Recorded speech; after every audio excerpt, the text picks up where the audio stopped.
Herkese merhabalar, kanalıma hoş geldiniz. Bugün sizlere çok sevilen, çok beğenilen, yıllardır yapıp sattığım içli köfte tarifiyle geldim. Yine bir sipariş, yine dondurucu için 100 adet yapıyorum. Bütün püf noktalarını videoda anlattım. Sizleri çok bekletmeden hemen tarife geçiyorum.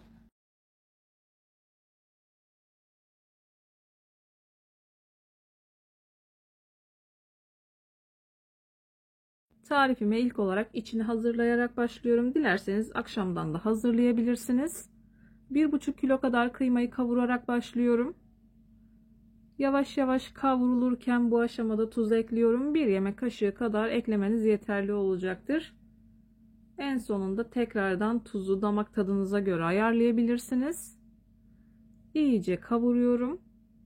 Kavurmaya devam ederken bu aşamada yaklaşık 2,5 yemek kaşığı kadar tereyağı kullanıyorum. Tereyağını ekleyip kavurmaya devam ediyorum. Kıymayı güzelce kavurmanız gerekiyor.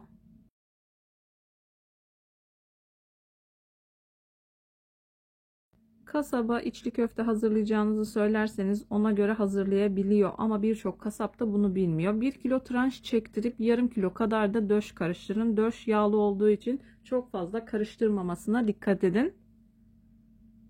Yaklaşık 2 yemek kaşığı kadar tereyağı ekledim. Kavurmaya devam ediyorum.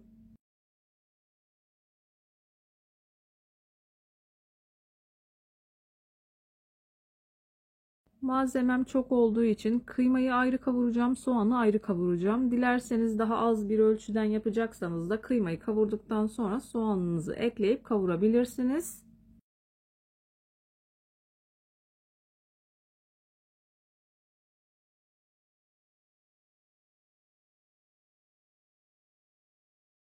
Kıymayı kavurup kenara aldım. 1,5 kilo kadar soğanımı da yine küçük küçük doğradım. Çok fazla küçük olmamasına dikkat edin. İçli köftenin içerisinde soğan biraz dişe gelsin. Hafif pembeleşinceye kadar kavurdum. Kıymanın üzerine ekliyorum. Yavaş yavaş karıştırıyorum. Kıymayı güzelce kavurduğum için bu aşamadan sonra çok fazla kavurmuyorum. Baharatlarını ekleyeceğim. 1-2 dakika kadar daha kavurduktan sonra soğuması için kenara alıyorum.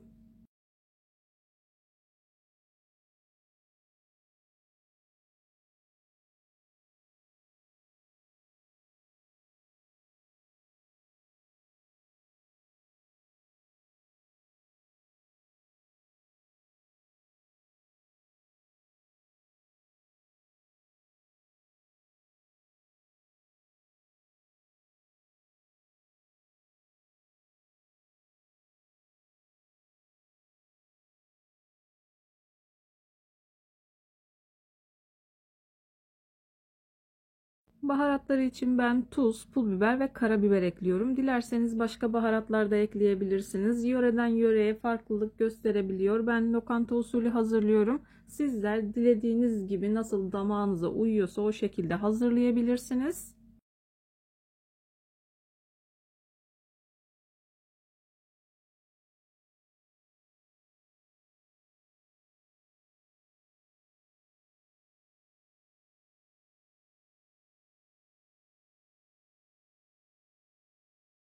Soğanını ve baharatlarını ekledikten sonra 2 dakika kadar daha kavuruyorum. Soğuması için kenara alıyorum.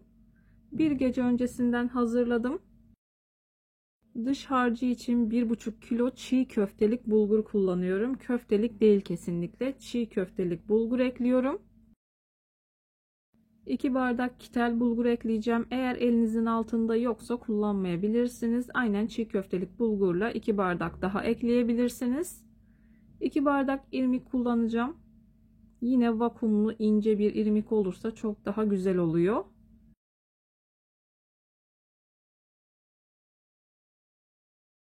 Göz kararı olacak şekilde pul biber ekledim. Eğer kaşık usulü koyacaksanız da 1 yemek kaşığı tepeleme kullanabilirsiniz. 2 tatlı kaşığı kadar da tuz ekliyorum. Şöyle bir karıştırdıktan sonra suyunu döküyorum. Suyun ılık olmasına dikkat edin. Eğer çok sıcak olursa çok fazla kabartabiliyor bulguru. O da sizi zorlayabilir.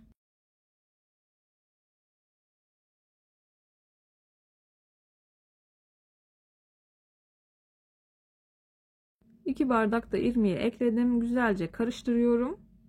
Yaklaşık 5-5,5 bardak kadar su ekledim. İyice karıştırıyorum. Suyun ılık olmasına dikkat edin. Çok sıcak olursa bulguru kabartıp şişirebiliyor. O da sizi biraz zorlayabilir. Ilık bir su kullanın. Kaynattıktan sonra bir 5-10 dakika kadar bekletin. O şekilde kullanın.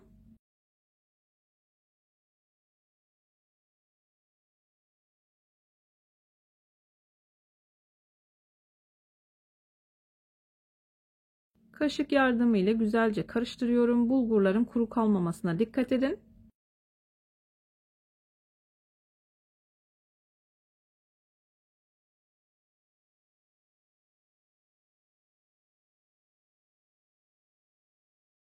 İyice karıştırdıktan sonra elimle üzerine bastırıyorum. Daha sonra 1 saat kadar dinlendiriyorum.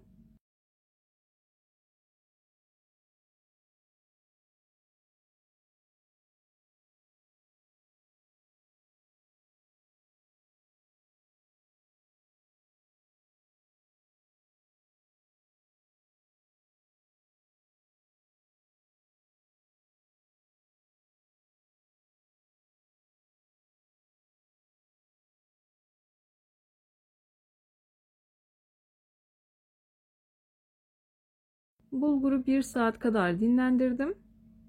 Elimle bastırdığım için bu şekilde sertleşebiliyor. Elimle bulguru güzelce dağıtıyorum. Dağıttıktan sonra 2 adet yumurta kullanacağım. Yine birçok yörede yumurta kullanmayan oluyor, un kullanmayan oluyor. Tamamen kendinize göre, kendi yaptığınıza göre kendinizi geliştirebilirsiniz. Ben lokanta usulü hazırladım. O yüzden yumurta da ekliyorum. Hatta lokantada beyaz un yerine galeta unu kullanılır. Ben beyaz unun lezzetini daha çok sevdiğim için ben beyaz un kullanıyorum. Bulguru iyice karıştırdım. 2 adet yumurta ekleyeceğim. 2,5 kaşık kadar da biber salçası ekliyorum. Domates ve biberi karışık kullanabilirsiniz. Sadece biber kullanabilirsiniz. Domates çok fazla yakışmıyor.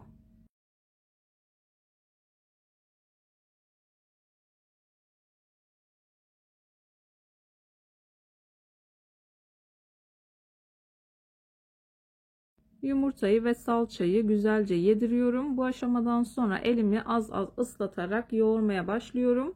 İlk etapta biraz suyu bol kullanabilirsiniz ama ilerleyen dakikalarda biraz hamurlaşmaya başladıktan sonra sadece elinizi ıslatın.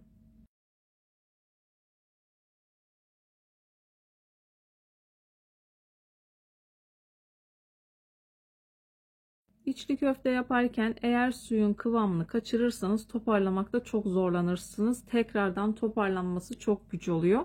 O yüzden yavaş yavaş kontrollü bir şekilde suyu ekleyerek bilek gücünüzü kullanarak yoğurmaya devam edin.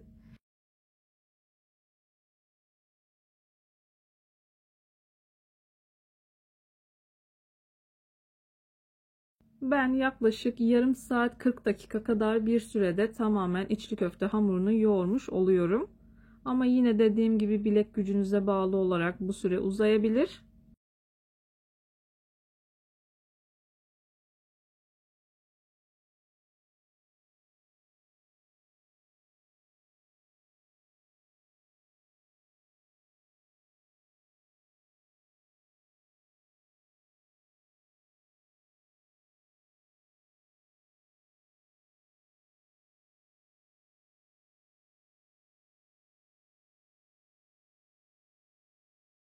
Hamur yavaş yavaş toparlanmaya başladı. Kıvamını almaya başladıktan sonra 1 bardak un ekliyorum. Unu da yavaş yavaş yediriyorum. Bu aşamada elinizi biraz ıslatabilirsiniz. Yaklaşık yarım saat kadar yoğurdum. Bir 10 dakika kadar yoğurmam yeterli olacaktır. Videoyu tam da buraya kadar izlediyseniz her zaman olduğu gibi sizlerden ricam yoruma kalp olur, emoji olur veya tarifim hakkında farklı bir fikriniz varsa bunu da benimle paylaşabilirsiniz. Ayrıca videolarımı sevdiğiniz kişilerle de paylaşarak bana bu şekilde destek olabilirsiniz.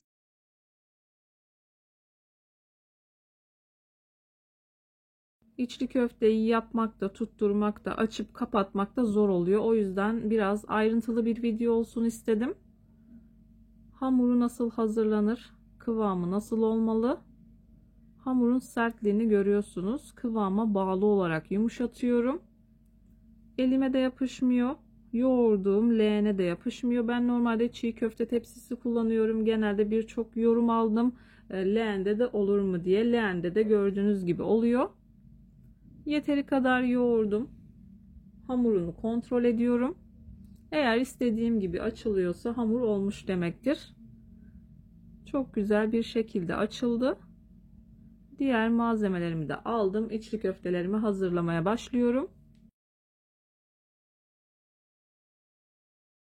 Cevizden büyük bir parça aldım. Elimle yuvarladıktan sonra silindir şekline getirdim. Parmağımı çok az ıslattım. Fazla suyunu elime sürdüm. Daha sonra yavaş yavaş açtım. Yaklaşık 1,5 yemek kaşığı kadar iç alıyor. Kaşık tepeleme olursa da yine 1 yemek kaşığı kadar koymanız yeterli olacaktır.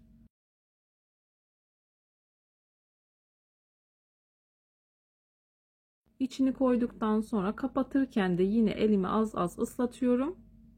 Fazla olan kısmı bu şekilde alıyorum. Güzel bir hamurda ne çatlama olur ne patlama olur. Bütün püf noktalarıyla anlatmaya çalışıyorum ama yine de kaçırdığım veya sizin aklınıza gelen şeyleri yorumlar kısmından yazarsanız gördüğüm zaman mutlaka dönüş sağlarım.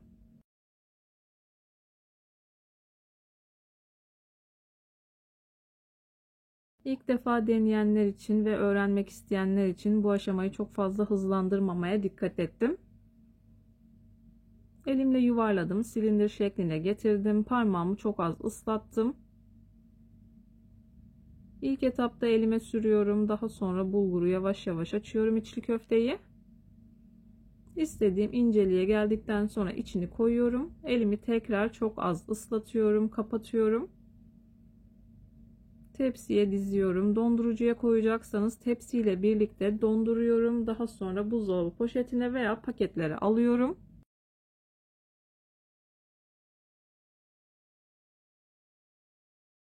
Bu hamurdan net olarak 98 adet içli köfte çıktı. 2 adet de evden koyup o şekilde siparişimi tamamladım.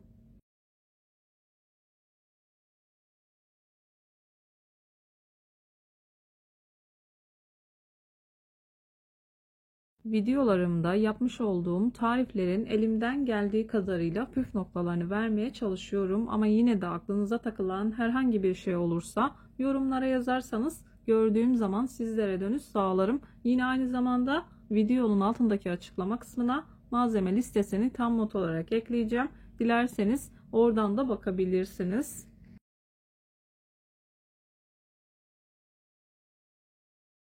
Tam da bu aşamada belirtmek istiyorum. Birçok hamur işi tarifine de yine kanalımdan ulaşabilirsiniz. Kete tarifleri, baklava tarifleri, su böreği tarifi, mantı tarifi, lavaş tarifleri, katmer tarifleri, daha aklıma gelmeyen birçok tarife kanalımdan ulaşabilirsiniz. Tariflerimi gönül rahatlığı ile deneyebilirsiniz. Beğenmediğim, defalarca kez uygulamadığım hiçbir tarifi kanalımda yayınlamıyorum.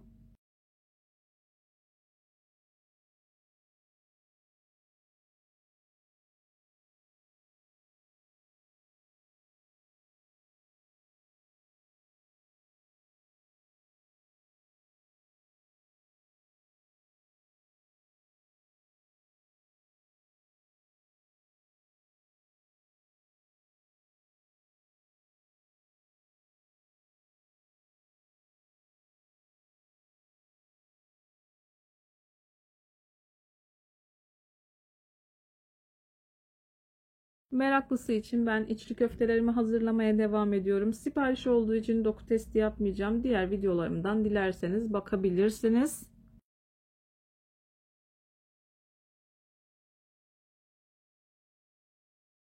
Dondurduktan sonra, dondurucudan çıkardıktan sonra 20 dakika kadar tezgahta bekletip kızgın yağda kızartabilirsiniz. Videoyu beğendiyseniz beğenmeyi, kanalıma hala abone değilseniz kanalıma abone olmayı, bildirim zilini açmayı lütfen unutmayın. Hoşça kalın. Allah'a emanet olun.